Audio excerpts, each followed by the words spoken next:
Bonjour mes chers élèves pour cette nouvelle vidéo qui est destinée aux élèves du troisième année collégiale.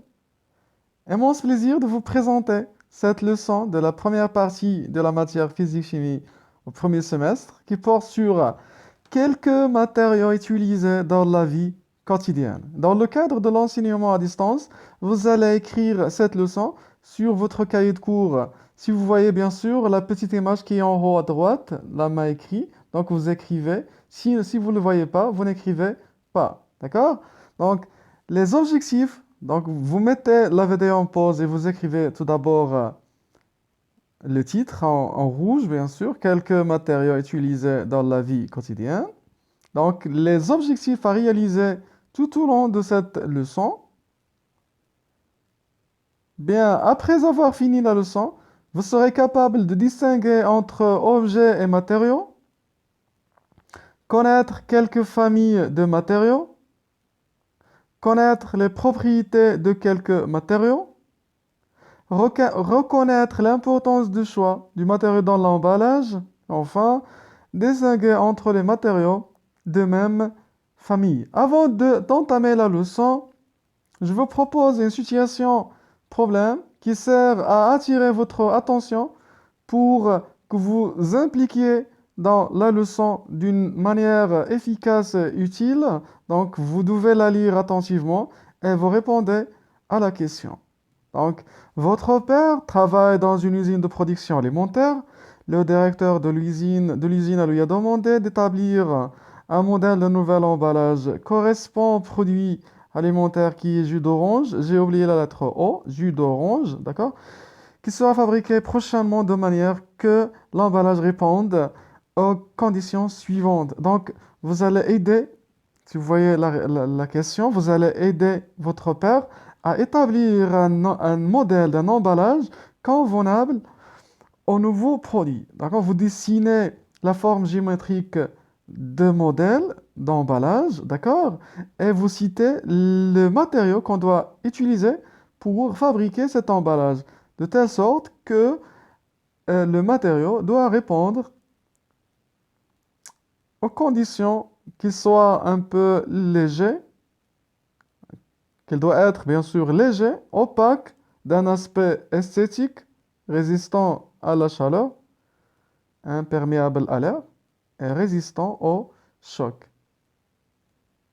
Ici, pour répondre, normalement, on doit distinguer entre un objet et matériau. Bien, ça sera la première activité à réaliser dans cette leçon. Donc, vous avez le premier objet qui est donc la bouteille, le deuxième, la lampe, la chaise, la fenêtre,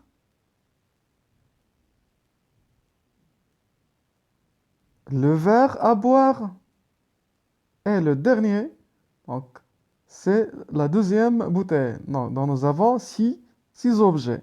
Donc, quelle est la différence entre ces objets? Bien, vous allez me dire qu'ils n'ont pas de même forme. Mais si je vous demande de me donner un objet pour éclairer une chambre, bien, vous allez me répondre. Donc, ce sera la lampe. Bien, parce que la fonction de la lampe est l'éclairage. Mais si j'ai besoin de m'asseoir, j'en ai besoin de quel objet? Bien sûr, la chaise. Très bien. Donc la différence entre la chaise et la lampe, en plus qu'ils n'ont pas de même forme, ils n'ont pas de même fonction. Bien. Donc on appelle tout ça, ce sont des objets. Bien. Donc, si on veut donner une définition à l'objet, un objet, c'est tout élément ayant une fonction précise. Très bien. Donc un objet, ou bien on appelle objet tout élément ayant une fonction précise. D'accord? Donc vous n'écrivez pas ça dans le cahier.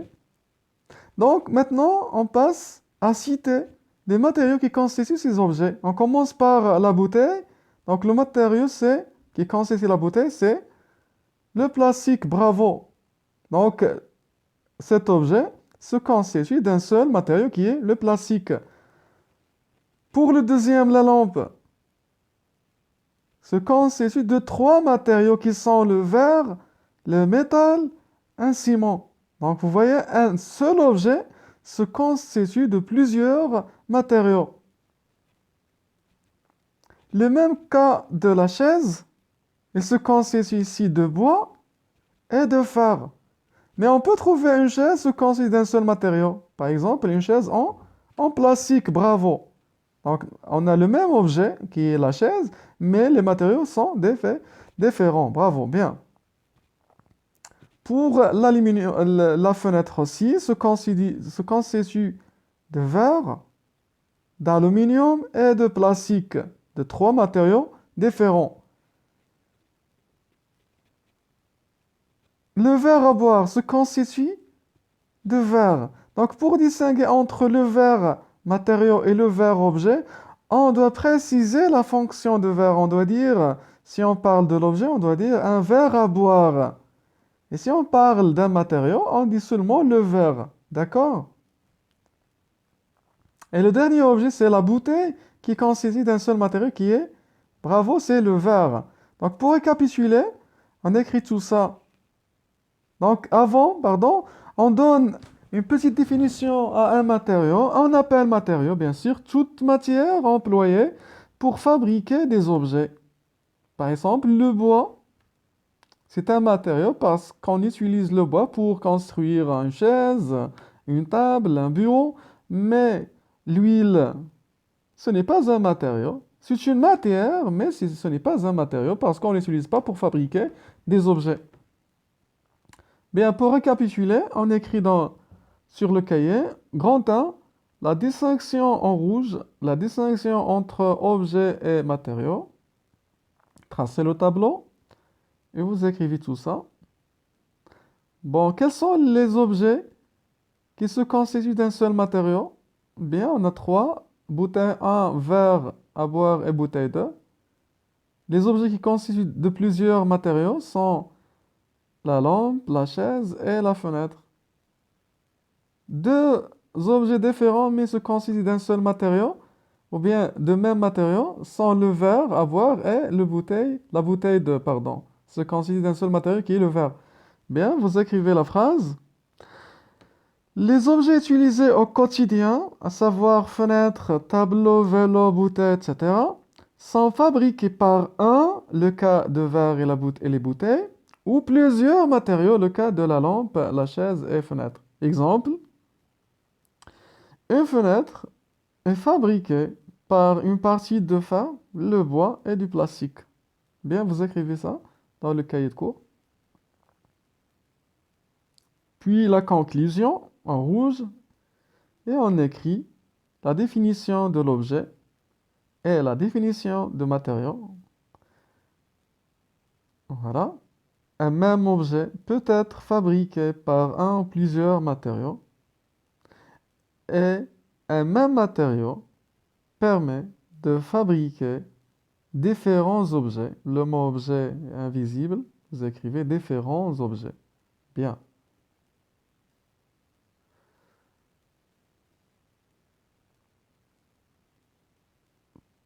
Passons à une remarque très importante. Pour fabriquer un objet, on doit choisir un matériau dont les propriétés correspondent à la fonction de l'objet. Par exemple, on veut protéger un trésor. Donc, on a besoin d'une porte. Donc, elle a comme fonction de protéger ce trésor. Donc, est-ce qu'on peut utiliser le verre ou bien le plastique pour fabriquer cette porte? Bien sûr que non, parce que les propriétés de plastique et de verre ne correspondent pas à la fonction de la porte. On a besoin d'un matériau qui résiste au choc, qui ne permet pas aux étrangers d'entrer. Donc, on peut construire ou bien fabriquer la porte par le fer ou bien par l'acier. D'accord? Donc, ces propriétés que nous allons voir après, dans le deuxième paragraphe. Donc, si on revient au tableau, pardon. D'après le tableau, quels sont les principaux matériaux utilisés dans la fabrication des objets? Voilà, bien le verre, et répétez 3 fois, le plastique 2 fois, et le métal 3 fois. Donc le métal dans la lampe, le fer dans la chaise, l'aluminium dans la fenêtre, et le fer sont 2 sortes de métaux. Donc on a 3 principales familles de matériaux qui sont, j'attends vos réponses mes chers élèves,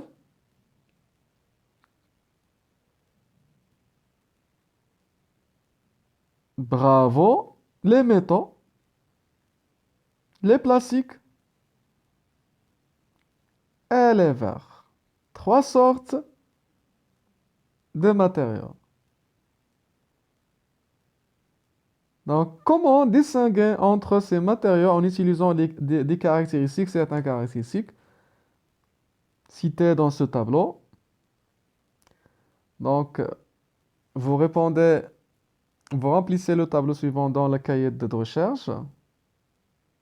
Donc, vous avez ici 6 caractéristiques. La conduction électrique, thermique, la résistance au choc, l'opacité, la réaction avec les matériaux chimiques et l'imperméabilité. Ou bien, est-ce que le matériau est imperméable au liquide? Donc, nous avons les métaux, les plastiques et les verres. Mettez la vidéo en pause et remplissez le tableau. Si vous avez fini, on passe à la correction. Grandeur, bien sûr, type de matériau et leurs caractéristiques. Hein, vous écrivez tout ça. Donc, nous avons pour ce qui concerne la première caractéristique, la conduction électrique, pardon. Donc, vous voyez, les métaux sont des bons conducteurs. Ils laissent passer le courant, mais pourtant, alors que les plastiques et les verres ne sont pas des conducteurs, ce sont des isolants. On écrit non, non, donc ne sont pas des conducteurs. La deuxième, la conduction thermique. Bien, les métaux sont des bons conducteurs. Le plastique ne résiste pas à la chaleur. Et le verre, ce sont des conducteurs, non, ce sont des mauvais conducteurs. Pour l'opacité, pour les métaux sont tous opaques. Les plastiques, quelques-uns. Et les verres, non, parce on a des verres qui sont translucides. Et la réaction, pardon, par la résistance au choc, j'ai dépassé cette caractéristique. Pour les métaux, oui, elles résistent au choc. Pour les plastiques, quelques-uns. Pour les verres, non. Sont cassables. Pour l'opacité, oui, quelques-uns et non. Et la réaction avec les matières chimiques, les métaux, oui. Et on va voir juste après dans la leçon de la réaction des métaux avec des solutions, cette caractéristique. Pour les plastiques et les verres, non, non. Et la dernière caractéristique, l'imperméabilité. Les métaux sont imperméables, aussi les plastiques et les verres. Voilà, vous prenez ce tableau dans votre cahier de cours. La leçon arrive, la première partie de cette leçon arrive à sa fin. J'espère qu'il vous sera clair et utile. Et merci de votre attention. N'oubliez pas de s'abonner, ou bien de vous abonner et d'activer la petite cloche pour que vous soyez au courant à la nouvelle, ou bien à la prochaine vidéo de la deuxième partie de cette leçon. Prenez soin de vous, mes chers élèves. À très bientôt.